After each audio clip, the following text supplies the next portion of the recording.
So let's see what we have for a topic. Rose petals. Rose petals. So let me get the book out because I have no idea where they're going with this. It could be a number of things. So I think I'm just going to check with the book and see what they're saying about this. Rose petals. There it is. Rose petals. Oh, okay. It has an affirmation, so we'll begin with the affirmation here. I am one with the natural flow and rhythm of life. So that's a good one, to again, go with the flow. Don't kick against things. All in my life comes to fruition at the most perfect time. I am guided by the power of the universe and the power of all heaven and earth. I now move forward with confidence and ease. So again, it's about going with the flow. Okay, getting in harmony with the divine is. It says the path is beginning to clear and all obstacles will soon vanish. Your time of waiting is over and you move forward with confidence and renewed clarity. The blocks and challenges you faced in recent months were essential to your ultimate success.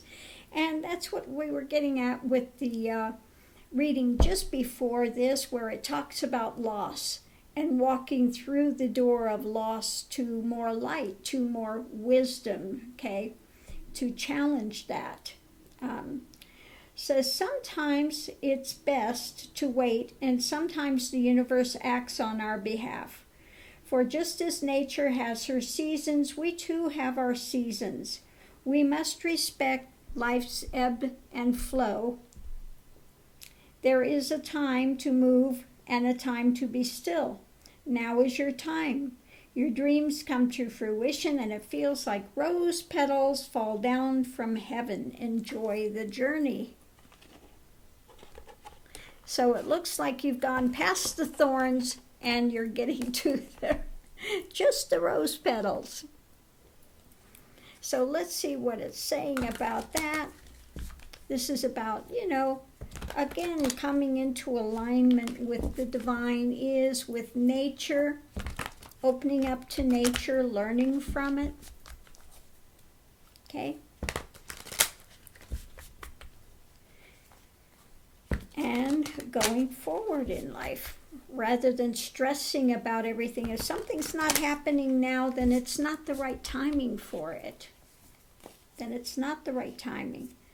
So we got perseverance. Perseverance. Let me pick our other two cards.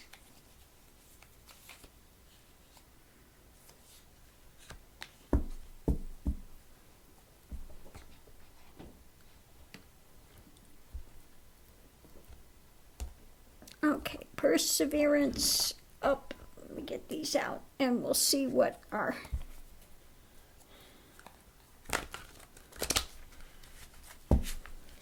clarifier is going to say about perseverance. When you persevere through it, you will come to those moments where you get more into the divine flow and it seems like everything is just clicking. The spontaneity happens, just the right timing. Now, if you stress about it, then you're going to have a more difficult time. Hope.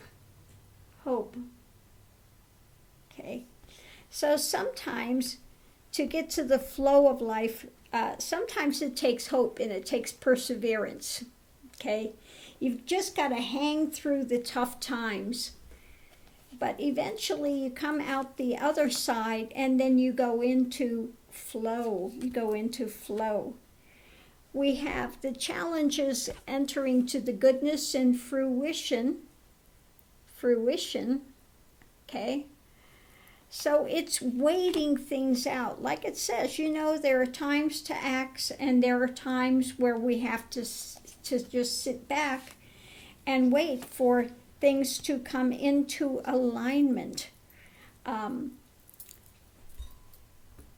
But if we continue, like the other one was saying, the nourishment and holding to the divine is, wanting to know the divine is, wanting to know God, wanting to have that wisdom, wanting to know absolutely what God is and what God isn't, etc.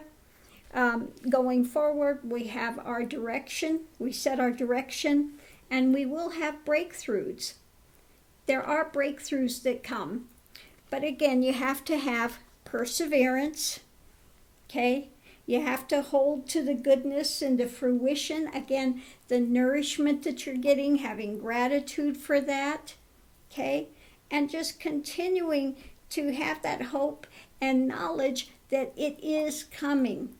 Okay, you will have a breakthrough. I know we get to these plateaus and it seems like nothing is happening. And we could just get frustrated because we want to move forward. We want to enter that flow, and sometimes we feel stymied, okay? But you just, again, you have to persevere. And you have to have that hope and know that it's going to happen. The divine is there, okay? We're not separated from it. I know that we'll go across the planet. I went to the other side of the planet. Okay, thinking that I was separate from the divine is, and searching, and I spent everything I had to go there. Okay, I could have had a house and things, and instead I used what funds I had to go to India and complete my journey. And then, when you complete it, you find out that you could have never been separate from the divine is. So you go all that way to find out it was right with you the whole time. Okay? So that's what's, it's kind of like that conundrum. You're looking everywhere, and woe is me, and I want to find God. And then you finally have the breakthrough, and you find out you couldn't have gotten away from it if you tried, because if you were truly away from God, you would have no life. You would have no breath. You would have nothing. There would be no existence, okay? So you find out the divine is that spark of life, okay, which fuels your existence, okay? It's not that the divine is you're separate from it. You're just have it occluded at the moment. Things are covering over. And what's covering it over is the soap opera and this ideation that one is a physical form. Okay? That you are transient. That you are, there is life and then there's death waiting. And people are so fearful of death and fearful of change and fearful of all these things, okay? And when one finally gets to the divine is and one implodes into that, then you find out this crazy thing that you don't exist, and have you never existed the way you thought you did. That you are a reflection, okay? You have a reflection, and we know how much reality a reflection has, okay? But we are a reflection of the divine, a reflection of it. And if you closed up, it's like I say, the divine is like a light bulb, and you have a lampshade on it, and you poke the holes in it, and it looks like a bunch of separate little lights, okay? And each one of those lights thinks it has a separate existence, okay? And it doesn't see through that hole back to the source. So it thinks it's out there in the dark all by itself, trying to illuminate whatever little part of the dark it's in. And it's surrounded by darkness, and oh my! And so it takes the journey back. Back through that hole, and it gets to the inside of the lampshade and sees there's only one light. Okay? It's only one light. And you are that light. You are a projection of that light. Okay? So all this fantasy that one had about being this separate little ray of light that's in the dark, all alone, trying to find its way, is imploded. Okay, that illusion is over and done, and all the baggage one had, it's like all of a sudden it vanishes. It just melts away. It's gone, like it never existed. Okay, and you get on the train going forward, and you leave all that baggage on the platform. It was nonsense. You never needed to really carry it. Okay, you didn't need to carry it. So you go into, at that point, the flow of life, and you go into what's known as the play of God, okay? Rather than the seeker and the challenge and the difficulty, you go into the play of God, and you enjoy life for what it is. Another experience, okay? More and more experiences that one can have of light or whatever one chooses. You can choose to have an experience of misery because we have free will. If we want to be miserable, we can go ahead and be miserable. For as long as you want your misery, you're welcome to it, okay? But we can step out of that. But in order to step out of it, we have to challenge it, and we have to look at it square in the face rather than trying to hide from it, run from it, deny it. We have to actually do the path of contemplating, looking at it, questioning it, and getting to the root of where it stems from, cutting that root and pulling that sucker out and let it go. Okay, let it go.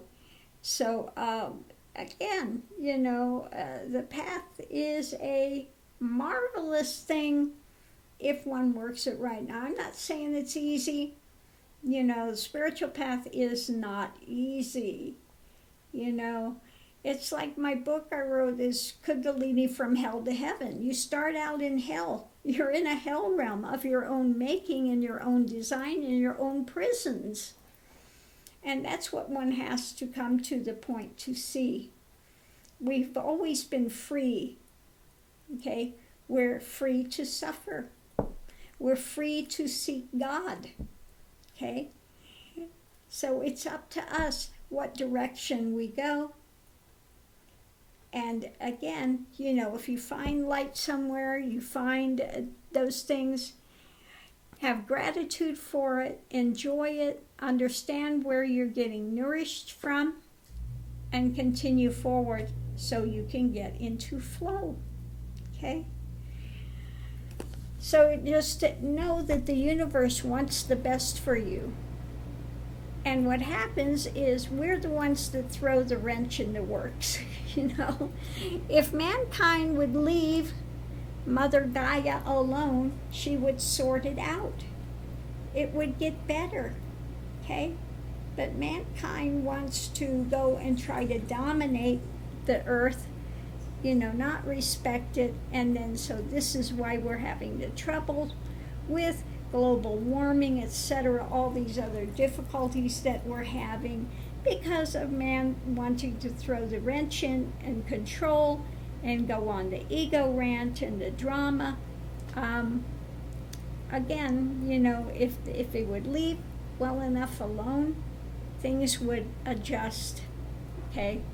Things would adjust and we could go forward much more easily, okay? So I'm going to leave this here. Thanks for tuning in. If you've enjoyed this, please give a thumbs up, and I'll see you online.